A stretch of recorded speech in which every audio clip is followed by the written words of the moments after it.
All right, welcome in. Cube Show, college football podcast, comes to you on Sundays. And got another guest for you this week. We know what a lot of the noise has been, and we're going to dive into it. We're going to talk about it. I will be upfront with you guys. It's not one of my favorite topics. It's not something that I really enjoy talking about, but because it is so much, I feel like it's a conversation that probably needs to be had. There have been a lot of you that I've seen, maybe not you, but a lot of folks out there that are sort of celebrating the demise of the NCAA, excited about the fact that the NCAA may be gone, asserting the death knell into the NCAA after this latest lawsuit that's coming from Virginia and Tennessee. So I figured let's go get somebody who I know that's educated on it, that knows how to talk about it, and that sees some of the things a little bit differently than I do. Andy Staples is that guy. Every time I hear Andy talk about these things related to the NCAA, name, image, likeness, going away, football starting its own deal, whatever it is, I learned something from him, reading him, listening to him, or talking to him about it. So he and I had a conversation, and then I said, what do you think about coming on the podcast? We talk about it and kind of get a little back and forth going, help some people understand this thing a little bit better, including myself. Now, like I said, it's not one of my favorite topics, not something that I enjoy. So we'll hit that. And then it's a longer conversation, so not going to get a lot into a bunch of transfers today. Not going to talk about a lot of other things. One thing I do want to talk about, though, is coaching and the coaching carousel, because there's a little bit of misconception happening with that right now as well. First and foremost, you guys know each and every week we are brought to you by Wickles Pickles. Wickedly delicious. You can find them in your local grocery store. Tell them if you don't have them in your local grocery store, tell them you want them, or go to wicklespickles.com and you'll be able to find them. We keep this giant jar at the house always. We've got them in the fridge, and they are fantastic. We absolutely love them. They're delicious. At Wickles Pickles on Instagram, they've got all the different recipes, different things that you might need. So Liam Cohen's going to leave Kentucky and go to the Tampa Bay Buccaneers. Now, I'm going to show you something here in a moment that sort of came down with something that I was talking about in reference to this. And I just tweeted out, I quote tweeted somebody that said that this was in the works, maybe was going to happen. Rick Stroud tweeted that the Bucs are working on a contract to hire Liam Cohen. So I quoted it and said, but folks will continue to try to tell you large portion are not actively looking to get out. When I say large portion, that's not all. That's not everybody. That's not every single one.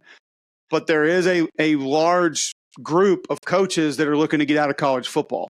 Or maybe that never had the desire to leave college football that now do. I don't like that. I don't love that. And I'm going to tell you some of the reasons why. Now, then you had, and listen, I love Bud Elliott. I think Bud Elliott is amazing. I learned things from him. I think Bud still listens to this podcast. Maybe he canceled me after we were tweeting back and forth at each other. He's on the other side of this than I am. And that's okay. And that's fine. But Bud shares it with his opinion of just like, I don't think this is necessarily the way that it's happening, which is also cool. It's no big deal. But then you get folks who, cover Nebraska for 24/7 that, and you can see the tweet here on the screen, say now we're fear-mongering over a former NFL OC leaves after 1 year back in college ranks, return to the NFL. Just a massive false equivalency. This isn't Jeff Hafley, not even close. Well, some folks will tell you that Jeff Hafley didn't even leave because of all the bullshit going on in college football, that he just loved the opportunity and had to go. There seems to be people reporting both sides of that. I don't know Jeff Hafley. I don't know exactly why he left. But I do know that collectively, what we're seeing is a little bit of a different mindset according to this. Now, let me educate you guys with one thing before we go further with this conversation. My opinion on this is based on coaches that I talk to most of the time face-to-face, not even on the phone.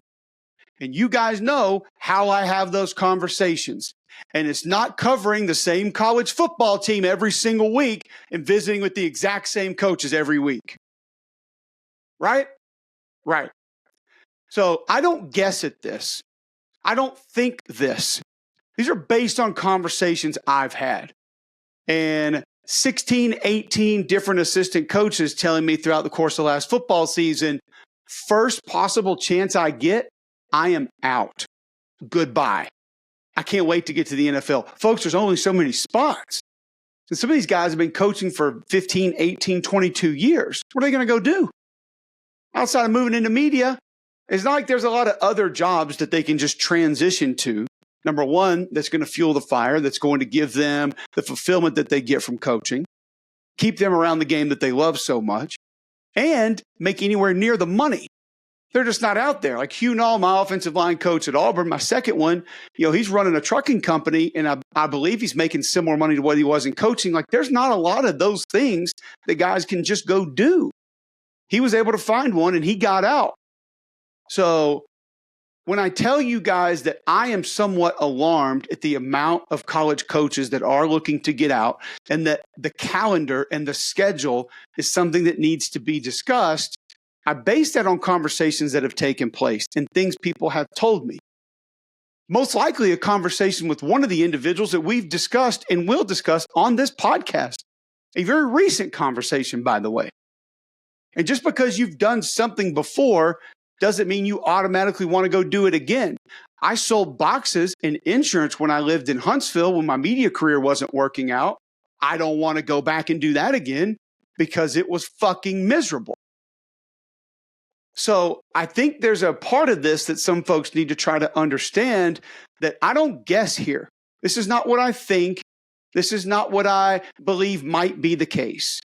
And why is this alarming? Do I think it's every coach? No. Is it going to hurt the product greatly? Maybe not. Maybe it will. I don't think you can definitively say either way, because the coaches that are rolling, there's no way they're walking away. Like the Kirby Smart to the Atlanta Falcons deal. Come on. That guy is in the midst of an absolute avalanche. Why would he walk away from that? He's not going to.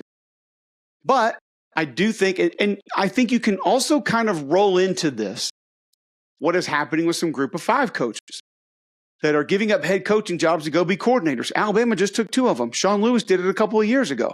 Now, Sean Lewis got screwed over and should have continued to be the OC at Colorado, and now he's the head coach again at San Diego State. Awesome guy, awesome coach, is going to be a star in this profession one day and deserves everything that he gets.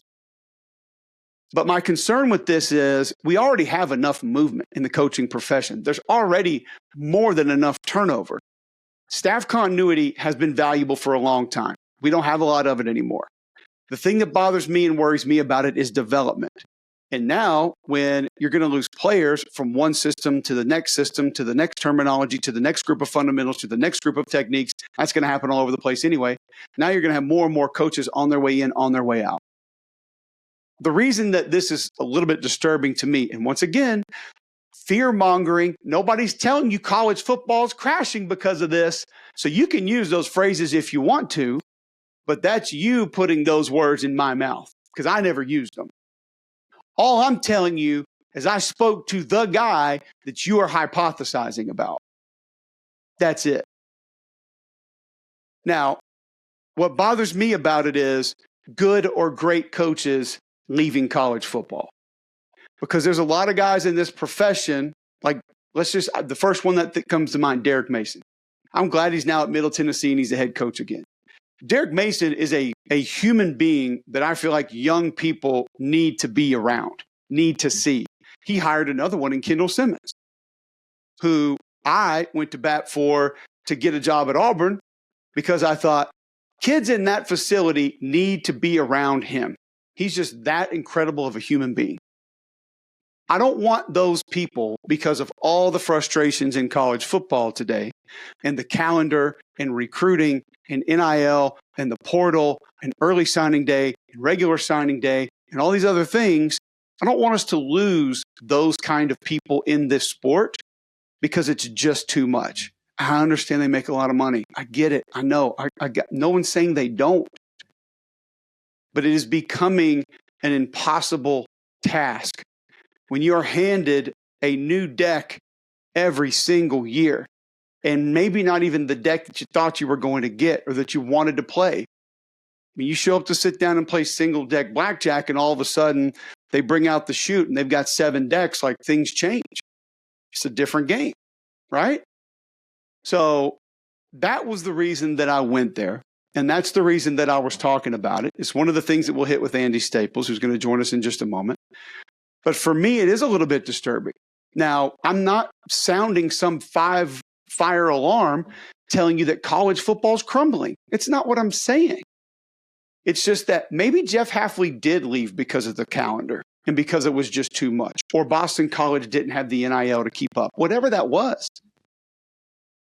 You know, maybe Liam Cohen did want to stay and coach college football, but it just wasn't worth it. So he took the first thing he could find.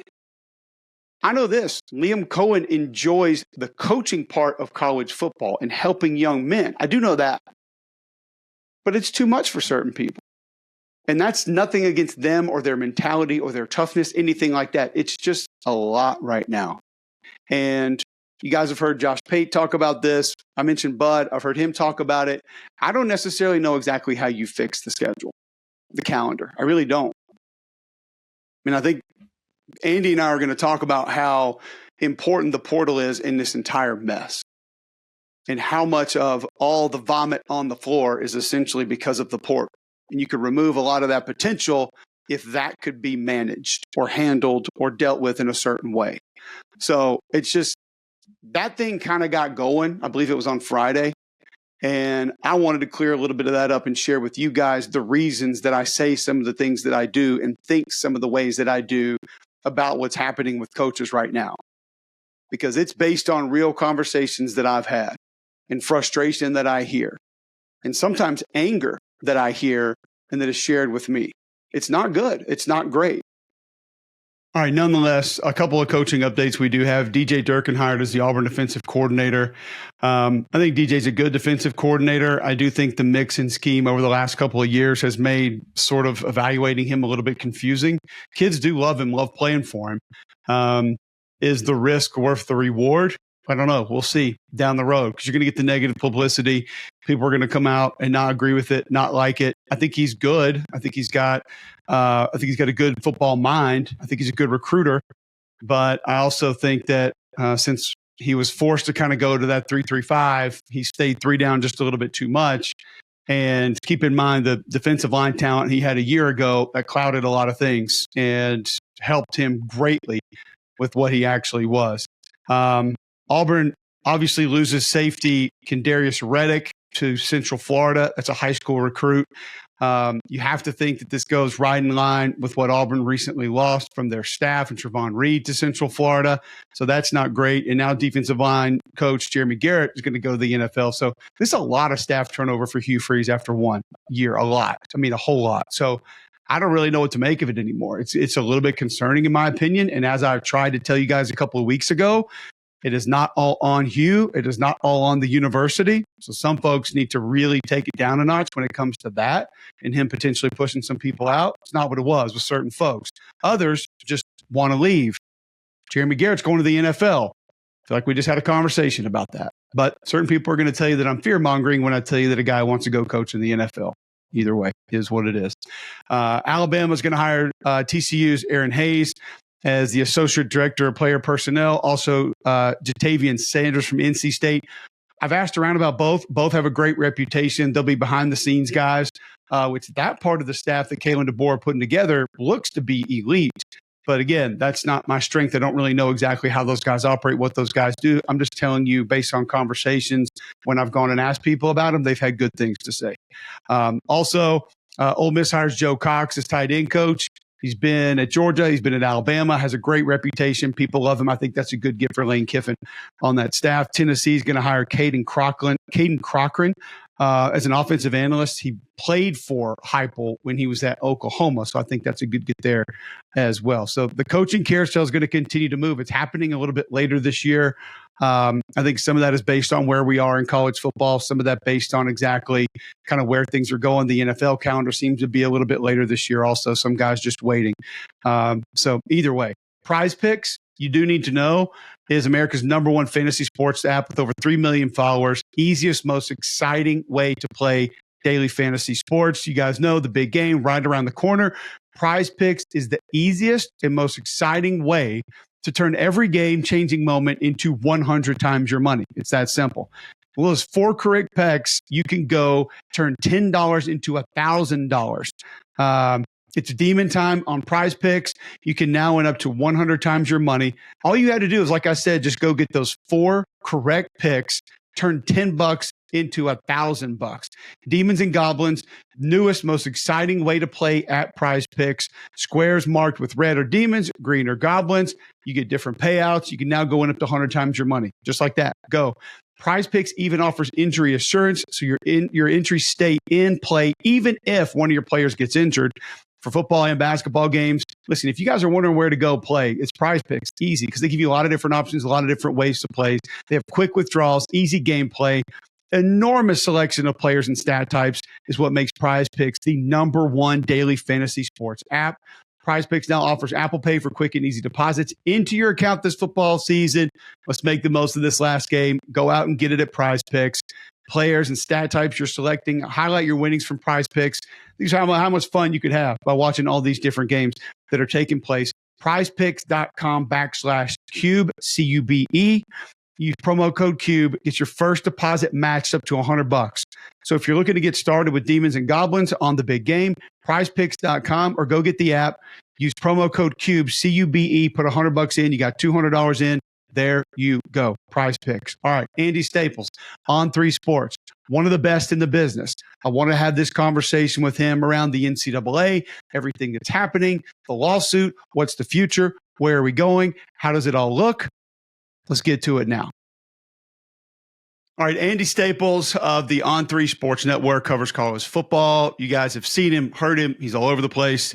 Get his podcast wherever you get yours. Also on YouTube, go subscribe there. Andy's podcast has been one of my go-tos for a long time, specifically on my plane rides home after games on Sundays, because just not a lot of folks are coming at you late Saturday night with what happened in the games, and he always gets me caught up. So played his college football at Florida and has done an amazing job covering college football for a long time. Andy, I appreciate you hopping in with us. Unfortunately for you, the main reason you're here is because I feel like, maybe my perception's wrong, you actually enjoy discussing something that I despise discussing. Oh, I hate discussing it too. I just had to, like, when I was at Sports Illustrated, I had to do it a lot. So it's one of those kind of, when you're at a publication that thinks it's like a publication of record, you have to do all these serious wonky issues. And trust me, Cole, I would much rather be talking about duo. I would much rather be talking about like the running back from New Hampshire who was cooking people at the Senior Bowl. Like, yep. I'd much rather talk about that.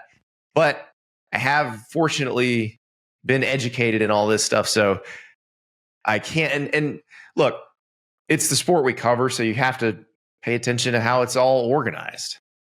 We actually had Mike Giardi on our show, Boston Sports Journal, today on Mac and Cube in Birmingham, and he brought up the kid from New Hampshire. Apparently, he shredded it. Baby. So yeah.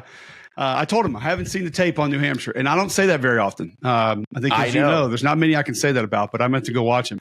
All right, so let's talk NCAA. You and I actually had a quick conversation about this the other day. One of the things that sort of frustrates me a little bit is the funeral announcements, I guess, that are going out for the NCAA now that this lawsuit has been announced. First off, I've seen a lot of those over the years. A lot of people have told me that this is what will finally kill the NCAA. I'm just interested in where you are on, and I know it's a much bigger conversation, but from that aspect of, is this what will finally end the NCAA or end big college football's relationship with the NCAA? See, I don't know that anybody's trying to end the NCAA. Like, that's what people don't understand. I could send you some tweets. Oh, I know. I've seen it all too. But I don't think people understand the schools are the NCAA. They can still have an NCAA. Like, the NCAA is a great event management company. They put on, I would argue that the NCAA tournament, the basketball tournament, is the best event in American sports. So, like, they're good at that. But their function as rule maker and rule enforcer may change, or the rules just may change. And the schools may still be operating under the auspices of the NCAA, but it'll look completely different. Right. And so just before we started recording, you had this announcement from the Big Ten and the SEC that Tony Petitti and Greg Sankey are going to get together and form an advisory group. Yeah, that sounds like a takeover to me. And but that it may need to happen. That may be what it needs to get where it needs to go. because the system is currently constructed. I think it can continue to function. I think it'd be quite an adventure letting it function this way forever. Yeah. It's a lot of fun to cover. But if I worked in it, I would be like, oh, God, we got to figure something out. And that's exactly what they're trying to do, is figure something out where they can have a relative structure that doesn't get them dragged into federal court every 5 minutes. Okay, so before we go forward, just give us your behind-the-scenes hypothesis or thought on what exactly you think that get-together really does indicate or mean. So I think it's the opposite of the alliance. You remember when the alliance was formed, and you had the ACC and the Big Ten and the Pac-12, and they're like, we all looked each other in the eyes, and we're gonna do this for the betterment of college sports. But they didn't actually have a plan to do anything. And at the end of the day, all the alliance did was keep the college football playoff from expanding earlier, which conveniently enough allowed the Big Ten to finish its TV deal without another competing product in the marketplace. So essentially the alliance was Kevin Warren, the then Big Ten commissioner, pulling an okie doke on a couple of marks. And that's very different here. This is two equals, the SEC and the Big Ten, that run a very different business than anybody else in college sports. They are the most similar, and they are very different from everybody else. The ACC and the Big 12 are the closest, but I think there's a reason they didn't even get invited into the clubhouse here.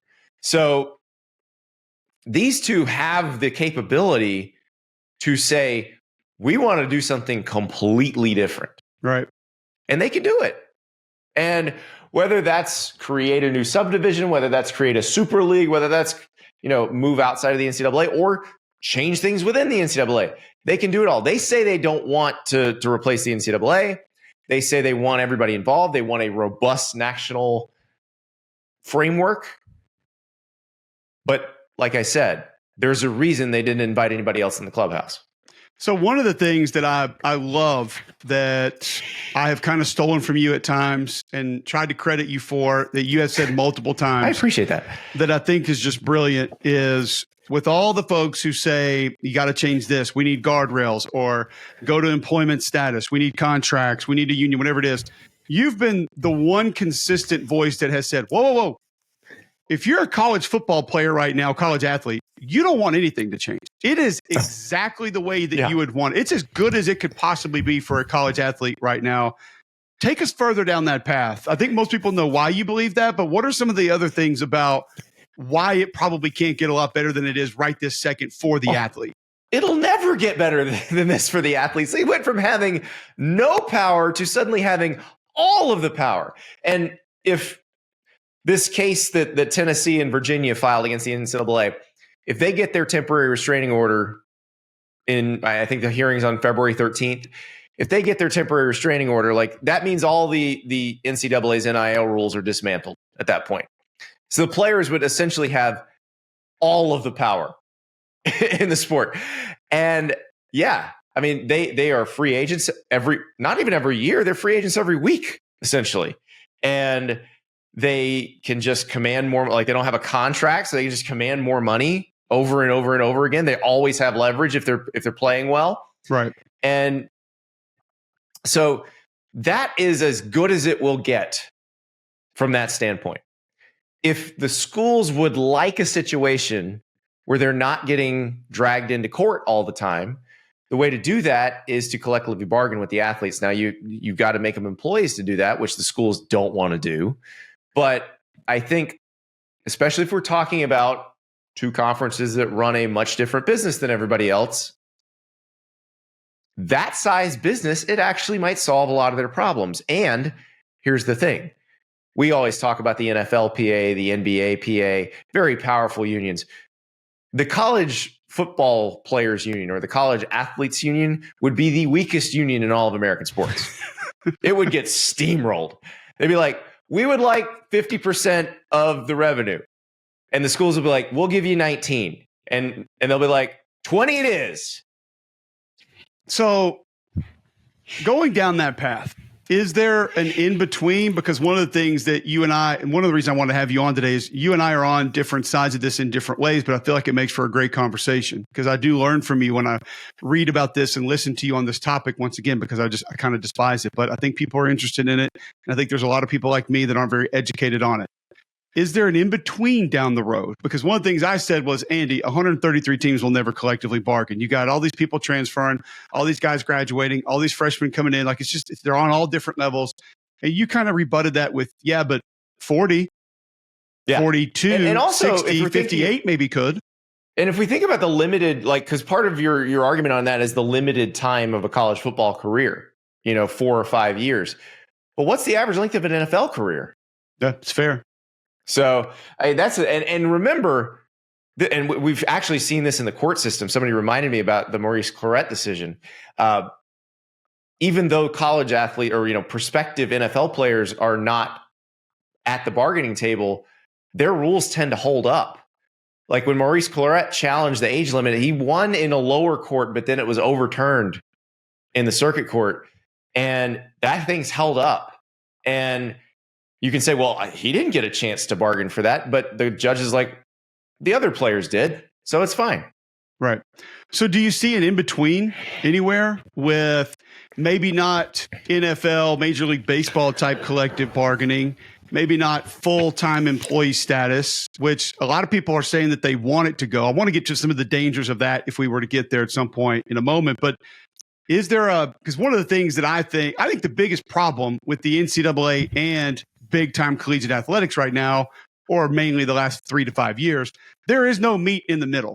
There is no, we'll give a little to gain a little here. It's, we want it our way, and it's never going to be enough. And then the NCAA has turned into, there's not a lot we can do about it, so just take it all and you can have it all. Well, you know why the players are like that? Because the schools were like that for decades. Fair enough. They would never give an inch. Pushing them to be that. Yeah. Yeah. So if you've got a group that'll never give an inch, you just take everything you can get. I mean, it was the schools are a perfect example of pigs get fat and hogs get slaughtered in this situation. And so, what do you do?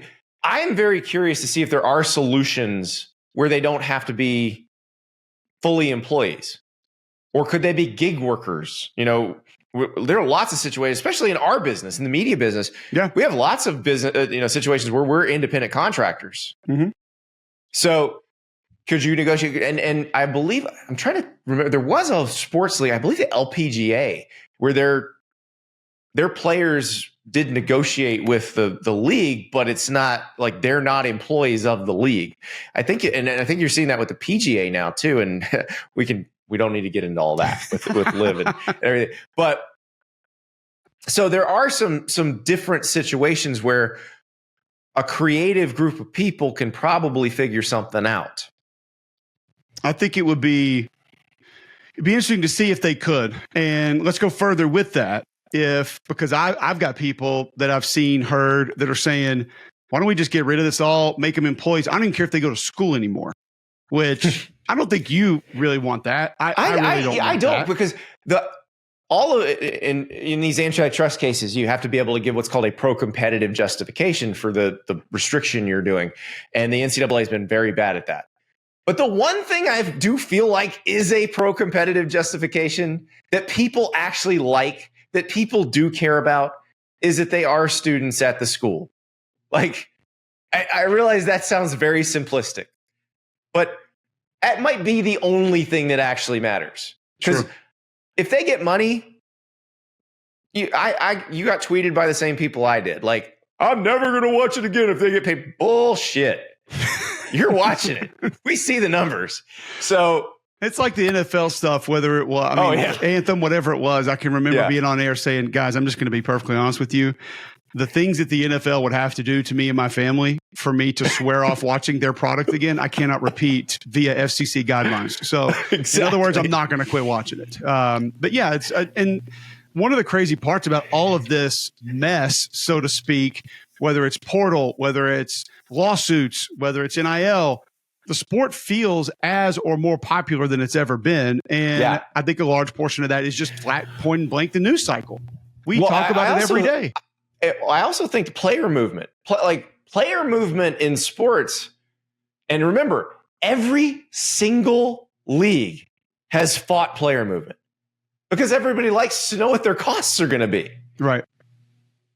Over the longest period of time possible. So Major League Baseball, Curt Flood, Marvin Miller, NFL, Freeman McNeil versus the NFL. Like all of these cases, they've all fought it, and it was wound up once they lost it, making the sport more popular. Yeah. So people like player movement. Like I actually think it goes too far in the NBA because I think there's people who love NBA free agency more than they like basketball. Like well, there's more of dumping money and finding ways to zero out contracts on your side of things, and then you have multi-team trades, three-way team trade. Like it's just it's a lot to keep up with, and I agree with you. I think it's a little much there at times. But if we keep going down this path of employee, and I don't want to go way too in the weeds on this, but as simple as you can make it, where does Title IX come into this, and where should the real threats be discussed of, hey, if you get to this point, be careful with your women's basketball program, your volleyball program, your tennis program, the swimming, the golf, the things of that nature.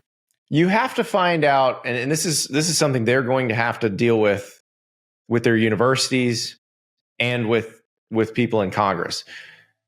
Where is the line for Title IX? Is it everyone needs the same opportunity or everybody needs the same money? Because if everybody needs the same money, that's probably not going to work. Yeah. Because you're not going to pay a volleyball player what you're going to pay a football player, because a football player brings in a lot more money. And so they got to figure that part out. Now, it may be that you have to pay a certain number of women's athletes, and that's your tax for operating the very profitable venture that is your major college football team. And, I've compared that to other industries. Like, I don't think that Delta wants to put all that safety equipment on a plane. It's really expensive, but the FAA makes them. And if they'd like to keep flying people for money, they have to. So it wouldn't be that unheard of in American industry that you have to appease the government, do some stuff that you wouldn't do if you were purely trying to push profits as high as possible. But I also wonder, like, one, the best idea I've heard about employees, if you're going to do employees, you don't do employees at the schools, because the schools are in different states. There are multiple, most of them are public institutions. Like you have states where public employees are not allowed to unionize. So like, you can't collectively bargain with it. I mean, you actually, like in this case, you need to. So so you can have the rules. So I would think if you did it, you would make the players employees of the conference. That way you're dealing with a private entity with one state's employment laws governing you. And I think that probably helps you a little bit on that front. And then it maybe allows you to separate it. And maybe you just separate football. Or maybe you separate football and the two basketballs from everything else. So, but I'm just kind of thinking down the road on that. Conferences could then fire student athletes? Well, they fire them now. What's the difference? Okay. From the conference, though, I feel like that's something that people would might struggle with initially, just the idea, the thought of it. People are under the impression that schools were running a charity and that nobody ever got told they needed to transfer to FCS, or that there wasn't going to be a place for them on the team next year, or this guy failed 4 weed tests and he's still on the team, but you failed 1 and you're out of here. Like we all know that happened. We call it being processed. Exactly. But yeah, it's been taking place. That's why things like gray shirting was invented and all these other workarounds. And the best part may be the guys that were deemed medically ineligible at a school, and like 6 months later, wait, he's eligible at UNA? I don't understand. Found a doctor. Wow. Okay, cool. That can take place too. Medical marvel. No, it is. And that's the thing. I mean, a lot of it is people just, I think most people's eyes have been opened as to how the business works at this point. And they realize it was not all sunshine and lollipops before. So I don't think most people care if the players get paid. I think the people who say they care, for the most part, they keep watching. So that doesn't matter either. the employee thing would probably allow you to have a salary cap, which would be its own interesting thing. Because how would you separate? I talk to all these people who are, athletic directors or, leaders in college sports, and most of them initially, when they're like, okay, well, how would that work? How would you pay everybody the same? I'm like, no, you don't get it. You don't pay everybody the same. You pay everybody what they're worth under the cap. That's what you do. And people, I don't understand why everyone struggles with this with college sports, but not in their real life. Like, let's say you are a junior vice president at a company, you walk into the building, does the janitor punch you in the face because you make more money than him? No. We all understand some people are more valuable to the organization than others, and that is expressed in their paycheck. But what if, because I think the common rebuttal to that for the general public would be, yeah, but there are players out there that are deemed to have that importance. We don't necessarily know yet. We're calling it something that it's really not, NIL. But being utilized as enticement to get you there. But that was just so stupid people would pass the rules. Like, everybody knew that was going to be pay for play. Like, everyone with a functioning brain understood that. Didn't know that. Some people were not aware that was how that was going to work. So if we go down the path that you're discussing now, what goes away does NIL become real? Do collectives go away? Yeah. Where does that kind of funding go in Andy's world? The stupidest thing about college sports through the decades is how they've enabled the middleman. Like, whether it's the dude who drove a bunch of high school recruits in a van to 9 schools in 9 days and got an envelope of cash under his hotel room door every night, like, that middleman, you don't need that guy anymore. Like, the collective is a middleman that isn't necessary. It's a workaround that came up because everybody was like, well, we can't have the schools paying them. Why not? Like, employee status. What will happen if they do? Nothing. So what I do think that some of the collectives are a little bit different. I'm interested to get your thoughts on this, in that there are some that I think just realized we have to do this. I love my school. I want to win. And then some of those, some of those sort of hanger-oners tried to begin to prop some things up too. Like, I want to be the big man on campus again, and I want to show how important I am. That definitely two different types. And the ones who want to be the big man are going to be very disappointed when all this stuff changes. Meanwhile, the other ones who've just been doing it out of the kindness of their hearts and because they love their school, they're going to be, thank God. Like, please take it. I don't want to do it anymore. And, the other part of this is it's a more honest way of just paying somebody. Absolutely. Like, yeah. Like, we all know they're being paid for their ability as football players. It would be stupid to do anything else. So, like, it would be nice if they could just be intellectually honest about it.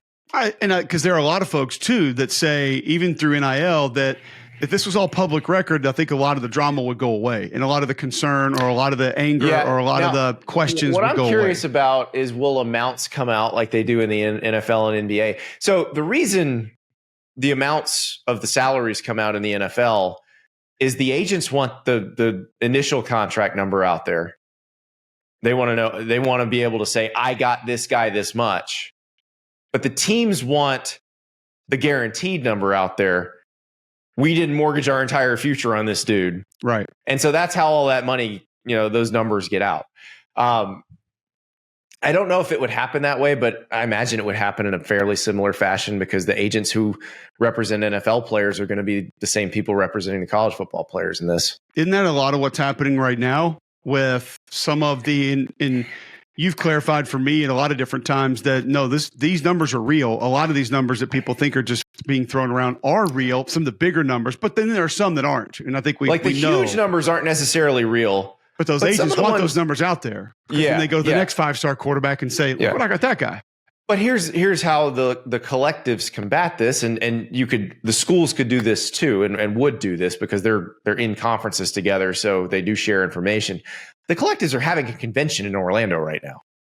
Yep. Like, a bunch of them are at a convention. Do you think they're not sharing information, at least in the aggregate, about what they're paying people? You would think to so. help control the market, to make sure they're as educated about the market. That is, and that's what our employers do, Cole. Like, our employers know how much people like us make generally, so that if I come in with an outrageous demand, they can just laugh at me, and they're not going to be suckers and just say yes. What was the Google, Apple, whatever it was that you gave me the other day?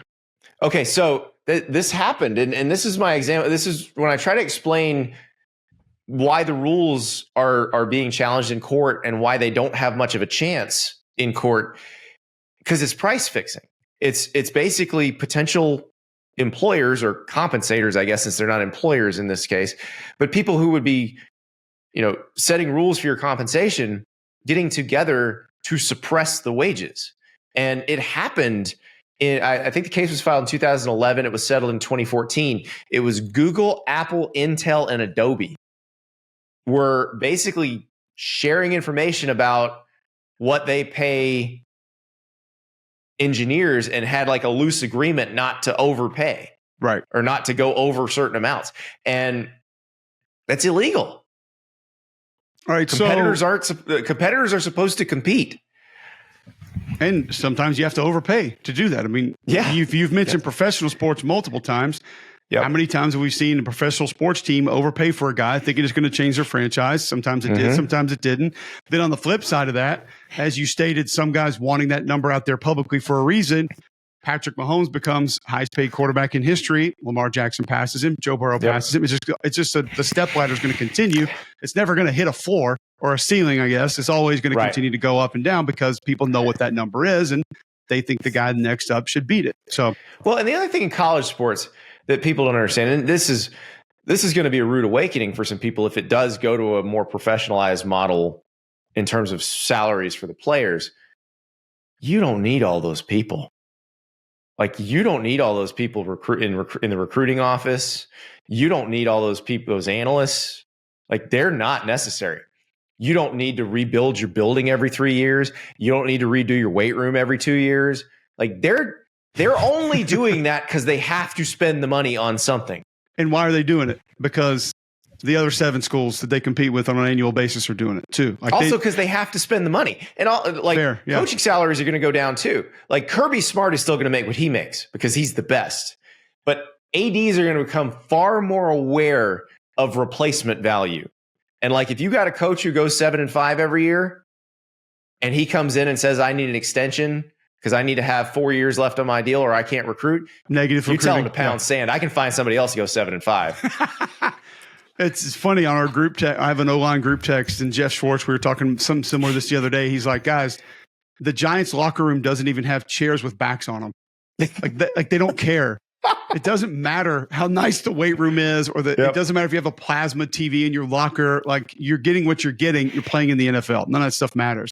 But I want to go there with you on coaching because I've had some interesting interaction today, and maybe I misled some people thinking that I was only referencing Liam Cohen, which, by the way, I have had some conversations with him about this topic in a very similar fashion in very recent memory. But the Jeff Hafley thing's kind of back and forth. Some people are like, he had to get out, he hated it. Other people are like, no. This is just an amazing opportunity. The reality is, I would think the rules and all that probably helped chase him. Now, Jeff Hafley, his situation was one bad season, and he was going to get fired at Boston College. Which is what people were saying about Chip if he were to take the Commander's OC job. It's like, you're on your way out. If Chip leaves for the NFL, it's because he hates the system right now. And he's made that very clear. And he's made a ton of money, so he doesn't have to sit there and chase the dollars anymore. But, Andy, I had probably 12, 15 conversations with good assistant coaches this past college football season that all said, and since I tweeted that out earlier today, I've had 3 Power 5 and 2 Group of 5 coaches. I know people don't want to call it that anymore. I don't know what the hell to call it, so I'm going to keep calling it that. We can't say Power 5. I think my listeners agreed on Core 4. Yeah. So, okay. Wow. I feel like I'm doing them a little bit better favor than you are there. But they basically tweeted me or texted me and said, yeah, man, we're all on our way out. Like, we all want to try to get to the league. There's just so many spots. Where are you on kind of where the college coach is right now and their mindset and what they want? Their job is really hard right now. And I feel for him, because you can go to the NFL and do half the work, and the 50% of the work you cut out is complete, mess that you don't want to deal with most of the time. And the 50% you actually do is the thing you actually enjoy. Right. So it makes perfect sense. And in most cases, make more money to go do it. Not all, but in a lot. Yeah. But here's the thing. If you don't like it, there's 100 people who apply for your job tomorrow. Like that's the one thing I as a sports writer, I have understood my entire life. Like, I am blessed to have my job, because if I leave, 1,000 people will apply for my job tomorrow. Okay. All right. So this is where it's going to get fun. So how do you have that mindset there? But then when I tell you that I don't feel sorry for college football players, and if they don't like it, they could just go bag groceries at Publix, you take a completely different stance on that. Oh, no, they can go bag groceries at Publix, but they also could take the schools to court and win. And they have. Like, a lot of times. That's the thing. Yeah. We all have our options, and you just have to decide based on the options available to you what to do. It's totally fair. And it's wild to think about right now from a coaching perspective. How much of this do you think, if we could solve or at least limit or come up with a real answer to the transfer portal, of this calms down? Like, how much of this sort of evens out? Because I think that is the problem. Yeah, because I think it's the combination. Like, NIL isn't necessarily the issue. It's the combination of NIL and unlimited transfers. Yes. Like, that's what, if you had a situation where somebody was signed to a deal that would be a certain amount of time, and you knew how much time that was and you could plan for it, then I think that would calm it all down. And look, if you had a system like that, if I were a 5-star recruit, I would sign a 1-year deal. Yeah. If I was a 0-star recruit that I thought I was pretty good or being under recruited, I might sign a 1-year deal. If I was a 3-star recruit and I thought I was right where I need to be, I'd be like, what's the longest deal I can sign? Like, those decisions would get made that way. And it would make everything easier for coaches, because it cannot be fun. It cannot be easy to have to deal with guys coming in constantly. I need more money. I need more. Like, it's no way to run anything. But and then if they don't get it, they can walk at any point. Yeah. The court was pretty clear on it. If you would like to enforce non-competes, then make them employees.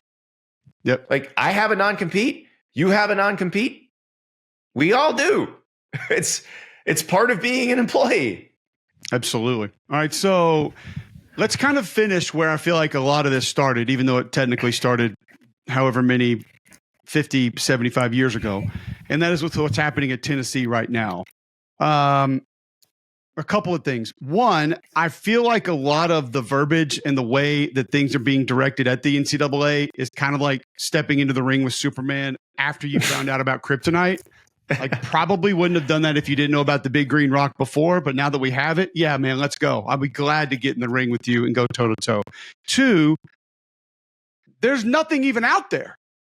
We don't even know what the NCAA is looking into or mad about. They leaked it to the New York Times. It's about private jet flights for Nico. See, that's the thing. Everybody's like, oh, we don't know. Yeah, we do. They leaked it.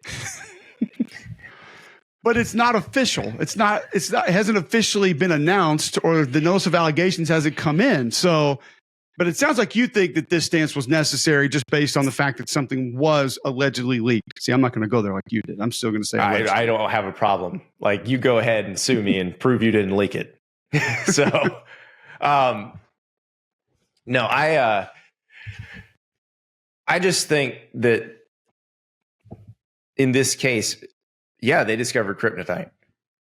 Well, if you discovered kryptonite, why wouldn't you use it? Absolutely. I mean, Tennessee's in a unique position. Like, this is of Tennessee's making. Like, they weaponized the NCAA against Jeremy Pruitt. They went and dug up a bunch of stuff. Like, Tennessee hired an investigator to dig up a bunch of stuff on Jeremy Pruitt so that they could fire him without paying him a $13 million buyout, and use the NCAA as the vessel for that. So you would agree then that some of the verbiage about how cooperative they've been is semi-annoying because of that. I think it's hilarious. Okay. I think it's hysterical. We know why you did it, Tennessee. Right. Like, you wanted your coach gone without giving him a check. We got it. Yeah. So, but that put them in a precarious position, because if they were to be caught doing something else, breaking another NCAA rule, they would be deemed a repeat violator and be subject to more harsh penalties. And so they have a more dire situation where they're going to have to use something more extreme to defend themselves. Now, when they argue that everyone does this, they're right. Everyone does this. This is not like with the under the table payments 20 years ago, where the schools would say everyone does this. No, some people didn't, or some people did it to a much higher degree than others.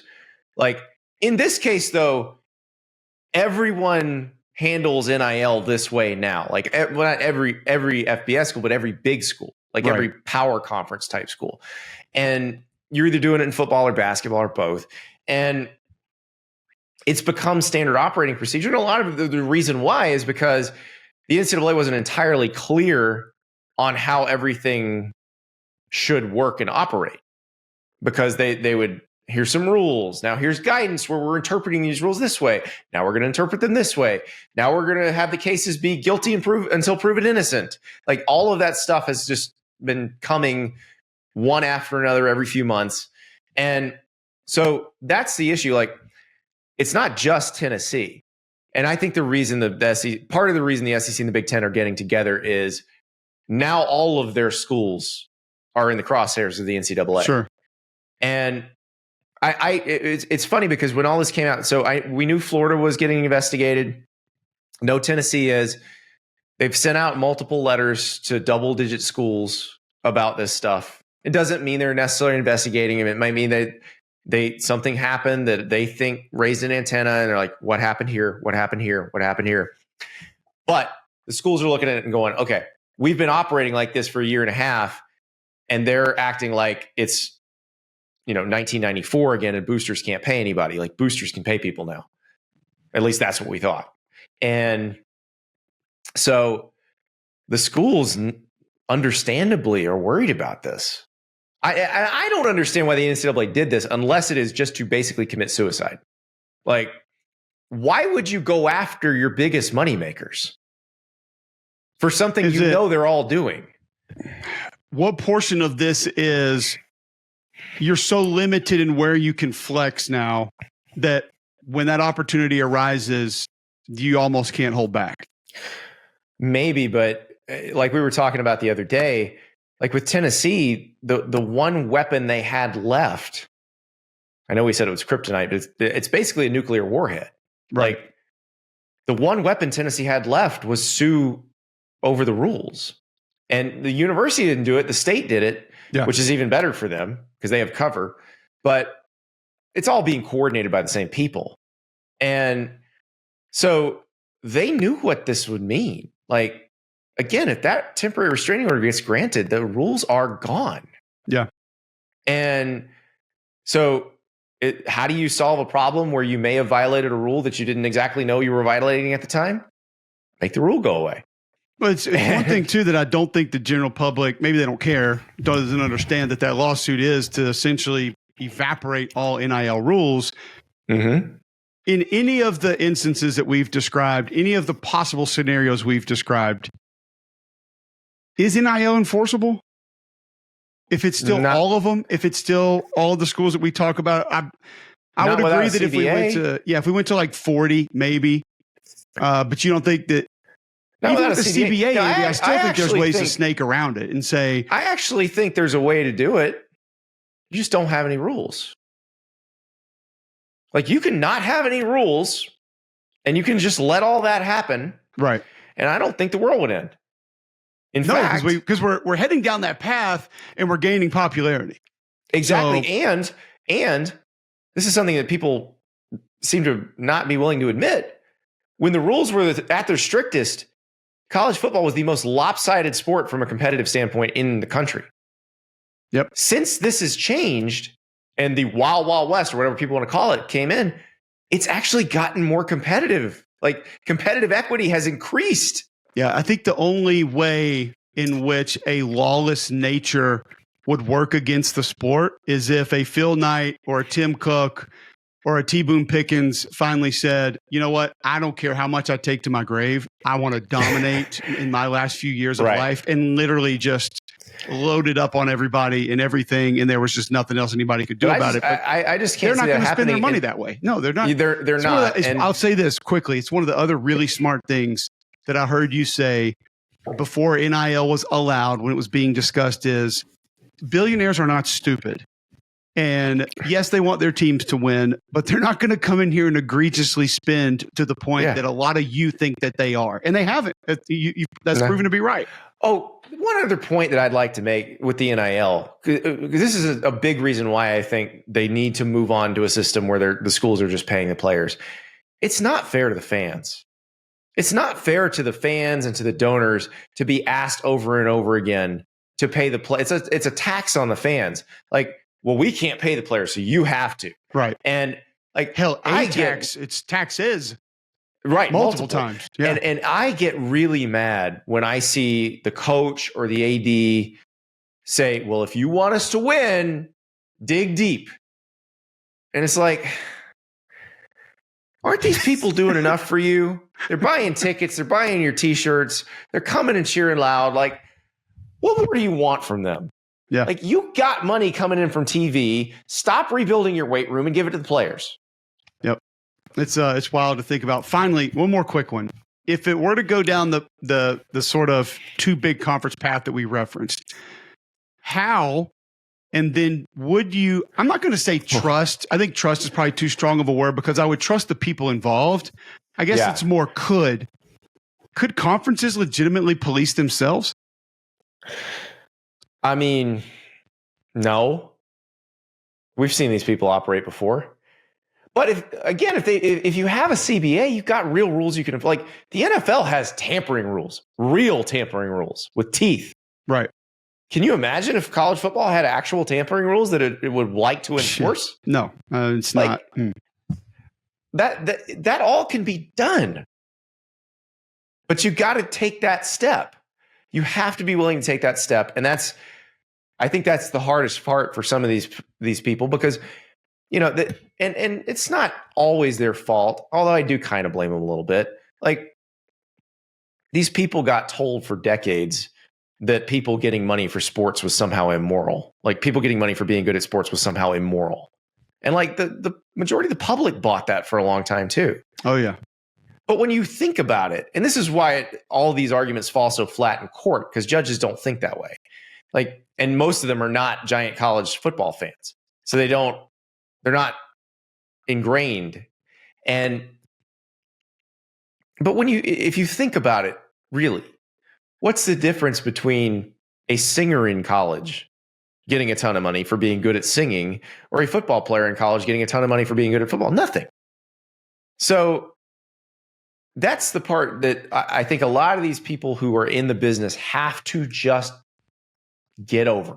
Mm-hmm. Like, there's nothing morally wrong with people being paid for being good at sports. It's okay. And once they do that, I think it makes figuring out the changes a little easier. I don't think there's any doubt. And I appreciate you joining me. I've taken up almost an hour of your time. And one of the reasons I wanted to have you is I've learned from you. Like I said, every time I read what you do or watch or listen to what you do on this, you're very informed on it. I am not. And then also, I think you're more informed than you let on, Cole. And by the way, this is definitely the best episode that we've ever done, except for that Lost Tapes one. Your lawyer still won't let us put the SEC That is Media the Days greatest tapes out. podcast episode in the history of podcasts, except maybe the one you did with Pate. Those are the two best. It's 1A, 1B, however you want to shuffle it out. And one of these days, maybe. It's spectacular. Maybe. I have not heard it, but I have heard that it's out there living somewhere in space. But no, I appreciate your time, because I do think we see a couple of things from different angles. I think we are in agreement in all the big pictures, but some of the smaller picture stuff we view in a little bit different lights, and it makes for a great discussion. So, well, and that's the thing. We can have that conversation without yelling at each other. Like, it's people can disagree. Like, it's not. It's okay. It's something right. that I wish everybody, I wish more people felt that way, but it is like having a nice rational discussion about something you disagree on, sometimes you find some common ground. Yep, absolutely. Well, man, thanks for joining me. Always appreciate it. Find Andy at the On3 Sports Network, YouTube. Go subscribe to his podcast. Subscribe to it wherever you get your podcast as well. Like I said, I'll tell you the other part too. I'm starting to wonder if maybe you're good at your job or if you're very good at selecting partners for your jobs. I did want to get into why you hate Domino's cheesy bread. Because I was on board with Ari there. I'm a massive fan. Ari Wasserman, my former podcast partner, he's over The Athletic. He believes that Domino's cheesy bread is a top 5 appetizer in America among all of the restaurants in America. I love Domino's cheesy bread. I think it's delicious. I actually they just added one that has pepperoni. Yeah. I don't know why it took so long, but it's amazing. I view it as a side. I don't even view it as an app. So like it's just I'm more with you. I just think there are probably 5 better appetizers in the entire country, but Ari's not wrong about it being delicious. Okay. All right, good. We got that cleared up then now. So we're good again. Once again, we had a conversation. Now I want cheesy bread. And we're all good. Yeah, no, I do too. And I don't know if I have the calories left today for that. So, but you've hit a home run this time around too, because I enjoy listening to you guys talk football every Sunday. So thanks for hopping on, man. Always appreciate it. We'll do it again soon. Thanks, Cole. Awesome conversation there with Andy Staples. Really appreciate him joining the show. Been a friend of mine for a long time in this business, very helpful for me for a long time in this business. And he knows that part of it, as you heard him talk about with his former employer and what he was asked to do, just a little bit better than some other people. And I love the way he explains a lot of it. You do learn from him when you hear him, read him talk about these particular topics. And he and I see some of those things just a little bit different, but it was a good conversation that we were able to have. So I appreciate Andy hopping on.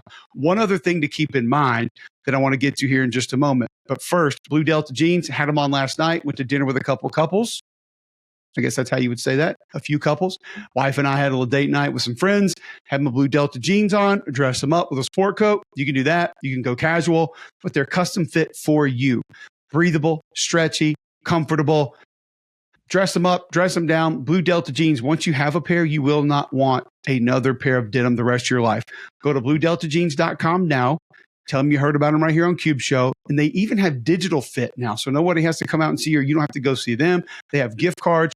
bluedeltajeans.com. Tell them you heard about them right here on Cube Show. Finally, the SEC and the Big Ten are going to have a summit. They're going to meet. They're going to talk about things.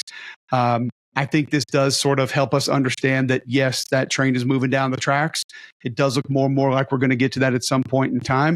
I think how things are policed, ruled, governed is going to be a major factor with this. They want to be able to act the way that they should act.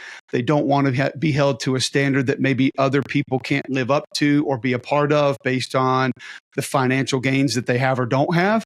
And so we're going to see that separation at some point in time. Does it mean a direct pull away? I don't know. We'll see. But keep your eyes on this. It's going to be interesting to watch.